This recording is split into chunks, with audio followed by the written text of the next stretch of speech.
అట్లో బ్రతికే జీవితాలను ఎంచుకున్నారో తనకు అర్థం కాలేదు. కొందరు జాలితో చెయ్యి చాపి డబ్బులిస్తే మరికొందరు అదే చేతిని పట్టి లాగారు. ఒక రాత్రి వేళ ఒక గుడిసెలో తాగినవాడు వచ్చి ఆమెపై చెయ్యి వేశాడు. ఆమె కేకలు పడ్డా కూడా ఎవరూ వినిపించుకోలేదు. ఆమె బట్టలు చింపబడ్డాయి. ఆమెకి ఏ హక్కులు లేకుండా పోయాయి. ఈ విషయం మీద పోలీస్ స్టేషన్కి వెళ్ళడం జరిగింది. నగ్మాని తల నుంచి కింది వరకు చూసి ఎస్ఐ ఒక మాట అన్నారు. హిజ్రా హిజ్రా అంటూ ఎవరి జీవితం నాశనం చేస్తున్నావు?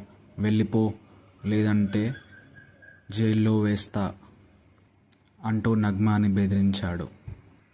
ఇక్కడ హిజ్రాగా పుట్టడం వల్ల ఏ హక్కులకు అధికారం లేకుండా పోయింది. ఇక్కడ ఆమె తప్ప, లేదా ఆమె పుట్టుకే శాపమా, లేదా ఆమె బతుకే పాపమా?